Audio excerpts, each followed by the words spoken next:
Olá, graça e paz. Deus te abençoe em nome de Jesus. Uma palavra de reflexão. Evangelho de Jesus Cristo, escrito por João, capítulo 15, versículo 18, diz assim: Se o mundo vos aborrece, sabei que, primeiro do que a vós, me aborreceu a mim. Se vós fosseis do mundo, o mundo amaria o que era seu.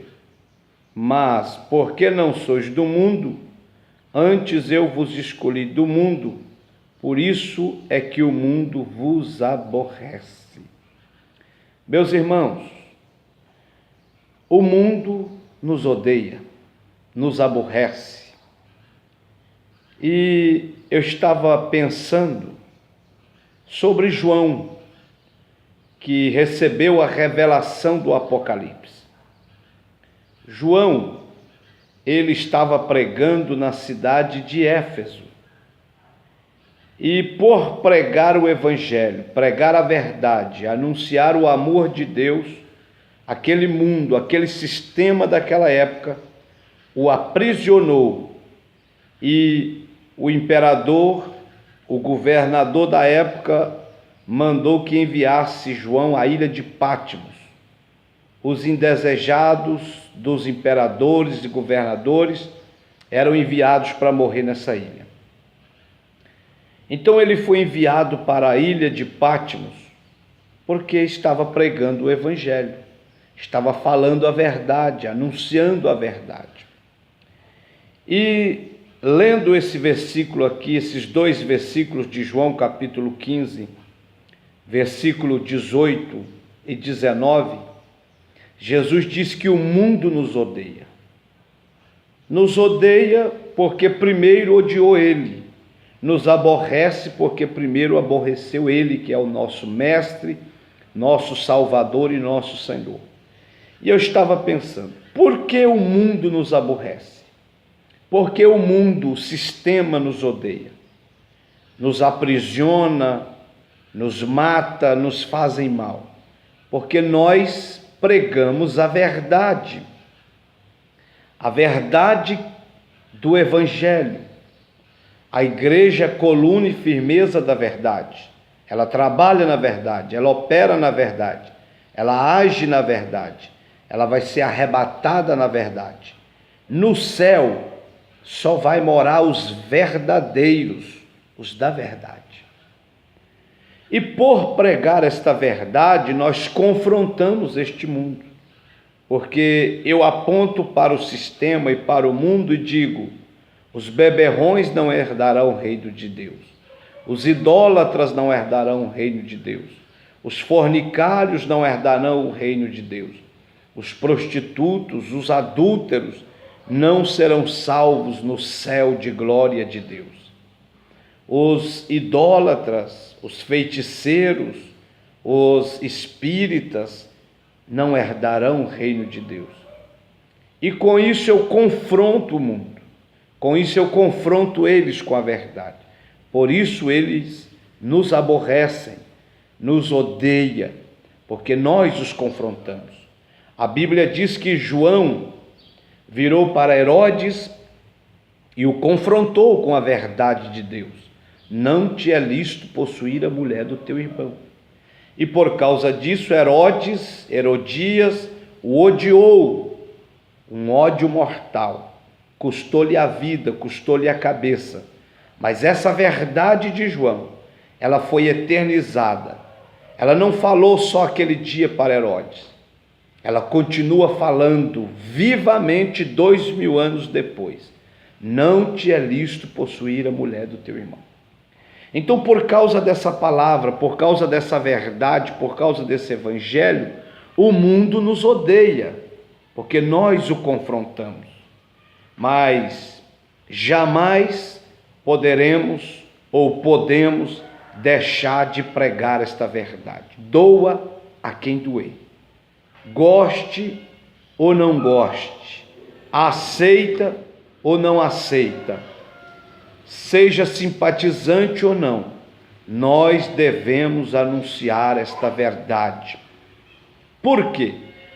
Ao mesmo tempo que o mundo nos odeia por causa dessa palavra, por causa dessa verdade, ao mesmo tempo que ele nos odeia por causa dessa santa Bíblia, é a única verdade que pode libertá-los e transformá-los. É a verdade da palavra, é a verdade do Evangelho. Ao mesmo tempo somos perseguidos, humilhados, pisados, maltratados, odiados, aborrecidos e até mortos por causa dessa palavra. Mas jamais podemos omitir esta palavra ao pecador e a este mundo caído, porque é a única fonte de salvação e vida eterna que nós temos para oferecer a este mundo, é essa palavra da verdade. João capítulo 8, versículo 32, Jesus diz: e conhecereis a verdade, e a verdade vos libertará. Versículo 36, se pois o Filho vos libertar, verdadeiramente sereis livres. Então, ao mesmo tempo que somos aborrecidos por causa da verdade, nós também povoamos o céu por causa da verdade. Nós libertamos as pessoas das garras do diabo e do inferno com essa verdade. Nós destronamos, quebramos as cadeias do inferno que aprisionam e levam milhões de vidas e almas para o inferno. Com essa verdade nós quebramos as cadeias do inferno. Então, meu irmão, minha irmã, pregador, profeta, presidente, evangelista, ganhador de alma, nunca deixe que nada te impeça de anunciar a verdade. Nunca deixe que o diabo feche a tua boca, porque mesmo depois de morto, muitos que pronunciaram a verdade, ela continua viva, ecoando pelos rincões dessa terra e na eternidade. João foi preso por pregar a verdade. Paulo foi decapitado em Roma por pregar a verdade. Jesus foi crucificado por curar, salvar, libertar e pregar a verdade. Nós também seremos aborrecidos, pisados, maltratados, humilhados por causa da verdade. Mas por causa dessa mesma verdade, nós gozaremos a eternidade com Deus. Viveremos eternamente em verdade com Deus. Somente os da verdade e os verdadeiros herdarão o reino de Deus. Então, fique esta verdade no seu coração. Os adúlteros, os prostitutos, os fornicários, os idólatras, os espíritas, os feiticeiros, os afeminados, os homossexuais, se não converterem, se arrependerem de seus pecados e converterem, não herdarão o reino de Deus. Então, pregue a verdade, anuncie a verdade. É o único remédio para essa sociedade, para esse mundo perdido e caído. É a única receita de salvação de vida eterna. A vida deles é por causa dessa verdade. Deus te abençoe. Pregue a verdade. Doa quem doer. Aceitando eles ou não, sendo simpatizantes ou não, pregue a verdade, porque é o único antídoto que pode curar o pecado, libertar e transformar o homem do pecado, da mentira e do engano para a verdade. É a palavra de Deus, que é a palavra da verdade. Deus te abençoe. A verdade vos libertará. Não viva no engano, não viva nas trevas, não viva no escuro. Viva na luz, viva na verdade, viva na palavra. Essa palavra é a luz, é verdade, é palavra de vida eterna. Deus te abençoe.